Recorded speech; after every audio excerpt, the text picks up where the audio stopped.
नबी सल्लल्लाहु अलैहि वसल्लम मन अल्लाह का तमीमतन फ़क़द अशरका, आपने कहा कि जिसने तमीमा लटकाया यानी तावीज़ लटकाया उसने शिर्क किया। लेकिन मुसलमानों में से बहुत से करते हैं। नजर लगती है, लोगों को बीमार होते तो लोग उसके लिए दुआ है, नज़र लगने के लिए हर चीज़ के लिए दुआ है। हाँ एक वो तावीज़ में कुछ लोग धागा भी बांधते रहते हैं, पैर में सब चीज़ है, कड़ा मैंने भी कुछ मंथ पहले मैं बांधती थी, मैंने सारा खोल लिया, पैर सब में खोल लिया मैंने।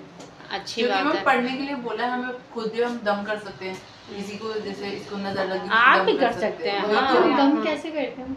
दम कुछ नहीं है, आप दुआ पढ़े उसको, फूंक मारना है पानी पे, उस पानी को भी पी सकते हैं आप। हाँ मतलब दुआ 7 बार पढ़ते हैं, 7 बार पढ़ के दम करते हैं। नहीं, कई दुआएं हैं अलग अलग, 3 टाइम पढ़े, 7 टाइम पढ़े, मतलब कोई वो नहीं है कि आपको ऐसा कुछ नहीं है कि 3 टाइम पढ़ना है, 7 टाइम पढ़ना है या 5 टाइम पढ़ना है। आप जितनी बार पढ़ लें, मगर वही ताक अदद और नंबर में पढ़ना है, 3 टाइम 5 टाइम 7 टाइम ऐसे करके आप पढ़ें।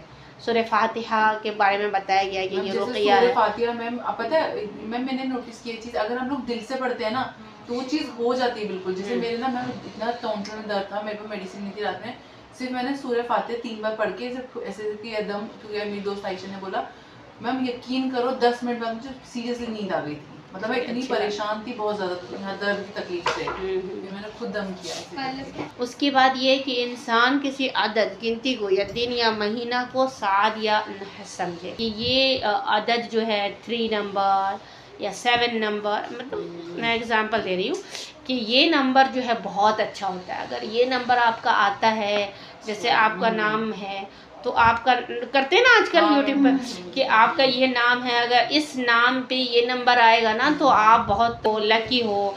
इसी तरह से गिनती है, या कोई डे है, अगर आप इस डे में पैदा हुए हो या अगर इस डे में आप कोई काम कर रहे हो या इस मंथ में अगर आप कोई काम कर रहे हो तो ये मंथ जो है बहुत अच्छा है और ये मंथ जो है अच्छा नहीं है।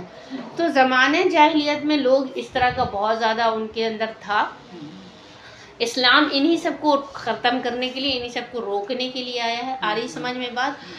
और इस आयत को याद रखें, सूरह यूनुस आयत नंबर 107 है, वइन यमसस्कल्लाहु बिदुर्रिन फला काशिफा लहु इल्ला हुवा, कि अगर अल्लाह तबारक व तआला कोई नुकसान पहुंचाना चाहे तो अल्लाह के अलावा उस नुकसान को कोई दूर करने वाला नहीं है। वइन युरिदका बिखैरिन, और अगर अल्लाह तबारक व तआला तुम्हें कोई खैर कोई भलाई पहुंचाना चाहे, फला रद्द लिफज़ली, तो उसके फजल और उसके भलाई को कोई वापस करने वाला नहीं है। ठीक है। इसी तरह से नबी सल्लल्लाहु अलैहि वसल्लम ने इब्न अब्बास रज़ियल्लाहु अन्हु को कहा था कि अगर पूरी दुनिया, ध्यान रखें, सुने ध्यान से, कि अगर पूरी दुनिया मिलकर अगर आपको चाहें कि कोई फ़ायदा पहुंचा दे तो कोई फ़ायदा नहीं पहुंचा सकती, उतना ही फ़ायदा पहुंचा सकती है जितना अल्लाह ने आपकी तकदीर में लिख रखा है। और अगर पूरी दुनिया मिलकर चाहे कि आपको कोई नुकसान पहुंचा दे, आप किसी से डरें या कुछ, तो उतना ही नुकसान पूरी उम्मत मिलके पहुंचा सकती है जितना कि अल्लाह तबारक व तआला ने आपके लिए लिख दिया है। ठीक है। और नबी सल्लल्लाहु अलैहि वसल्लम का फरमान है कि बीमारी का कोई मुताद्दी नहीं होता, यानी बीमारी नहीं फैलती है। ठीक है। इसी एहतियात करनी चाहिए, एहतियात करने के लिए भी नबी सल्लल्लाहु अलैहि वसल्लम ने कहा है, लेकिन ये मत समझे कि उस बीमारी की वजह से हो ही जाना। अगर आप हो वहाँ पर, आप लोग तो ख़ास तौर से बीमारी सबके पास रहते हो, तो क्या आप लोग बीमार पड़ जाते हो? जैसे बहुत सारे लोग होते हैं जो कुछ बीमारियों से बहुत दूर होते हैं, लेकिन क्या बीमार पड़ जाते हो? इसी तरह से नबी ने कहा कि कोई सफ़र नहीं है, इसलिए कि वो लोग क्या करते थे, सफ़र के महीने को, अहले अरब जो है ना, सफ़र का महीना, जैसे अरबी में जो सफ़र का महीना है, तो उसको वो लोग ना मनहूस समझते थे। उसको वो लोग क्या समझते थे? मनहूस में शादी करना, कोई भी काम स्टार्ट करना, उसको बुरा समझते थे। इसी तरह से शव्वाल के महीने को भी वो लोग बुरा ख्याल करते थे, ख़ास तौर से उसमें निकाह करना बहुत भारी समझते थे।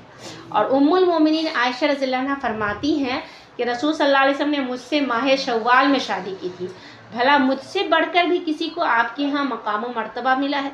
यानी मुझे तो सबसे ज़्यादा मिला है। ये सही मुस्लिम की रिवायत, आपकी उम्महातुल मोमिनीन में से सबसे ज़्यादा काबिल एहतराम है, सबसे ज़्यादा इल्म वाली हैं, तो शव्वाल के महीने में ही नबी सल्लल्लाहु अलैहि वसल्लम ने इनसे शादी की है। इसी तरह से नबी सल्लल्लाहु अलैहि वसल्लम का फरमान है, ये सही मुस्लिम की रिवायत है कि कोई सितारा नहीं है, यानी स्टार को, वही जो होता है फॉलिंग स्टार, जिसको देखकर, क्या आप बोल रही थी कि मैं भी दुआ करती थी ना, ہاں تو ستارہ کو دیکھ کر جو دعا کرتے ہیں، ٹھیک ہے، آج بھی لوگ کرنے والے کرتے ہیں، بہت لوگ کرتے ہیں. تو یہ سب چیز جو ہے نہیں ہے، اور ہم لوگوں کا اس پہ بھروسہ ہونا چاہیے کہ نفع اور نقصان پہنچانے والی ذات صرف اللہ ہے. جو ہمارے لیے لکھا ہوا ہے وہی ہم کو فائدہ دینے والی ہے، وہی چیزیں ہم کو نقصان دینے والی ہے. ٹھیک ہے، یہاں پہ امام ابن قیم رحمہ اللہ کا قول ہے، میں اس کو پڑھ دیتی ہوں پھر آپ کی بات سنتی ہوں، کہ تطیر سے مراد کسی چیز کو دیکھ کر یا اس کی آواز سن کر اس سے بدفان لینا ہے. یا جیسے کہ ہوتا ہے بہت بار ایسا ہوتا ہے کہ انسان سفر پہ نکلتے ہیں، بلی راستہ کاٹ گئی، کالی بلی، تو کہیں ایسا تو نہیں ہم جو مطلب کام کا ارادہ رکھ رہے ہیں اس میں کہیں نقصان ہو جائے، کوئی دقت ہو جائے، تو یہ سب بالکل بھی خیال نہیں، بالکل بھی نہیں خیال آنا چاہیے. اس کا مطلب ایک ذرا سا بھی وہم نہیں آئے، پورا بلیو اللہ پہ ہو. ٹھیک ہے، اگر کوئی انسان اس سے متاثر ہو کر اپنے کام سے باز آ گیا، سفر سے واپس آ جاتا ہے، یا جو کام کرنا چاہ رہا ہے چھوڑ دیا، تو اس نے شرک کا دروازہ کھٹکھٹایا، بلکہ شرک میں داخل ہو گیا. اور اللہ تبارک و تعالیٰ پہ جو توکل ہونا چاہیے، بھروسہ ہونا چاہیے، اس سے وہ الگ ہو گیا. اپنے لیے اس نے غیر اللہ سے خوف اور غیر اللہ کے ساتھ تعلق کا دروازہ کھول دیا، اس لیے کہ اللہ کے علاوہ آپ کسی اور پہ بلیو کر رہے ہیں، کسی اور پہ یقین کر رہے ہیں، سوچ رہے ہو کہ وہ آپ کے نفع نقصان کا مالک ہے. سمجھ رہے؟ اور آپ جو کہتے ہیں ایاک نعبد و ایاک نستعین، اللہ میں صرف تیری عبادت کرتی ہوں، تجھ سے مدد چاہتی ہوں، تو اس کو چھوڑ کے آپ کا دل جو ہے غیر اللہ کی عبادت اور غیر اللہ پہ آپ بھروسہ کر رہے ہیں. ٹھیک ہے، اس کا دل، ایمان اور حال سب خراب ہوا. ایک شیطان اس کے لیے مقرر ہو گیا جو اس کی دنیا اور دین سب کو خراب کرتا رہے گا. کتنے ہی لوگ ہیں جو اس طرح سے دنیا اور آخرت میں خسارے میں ہیں.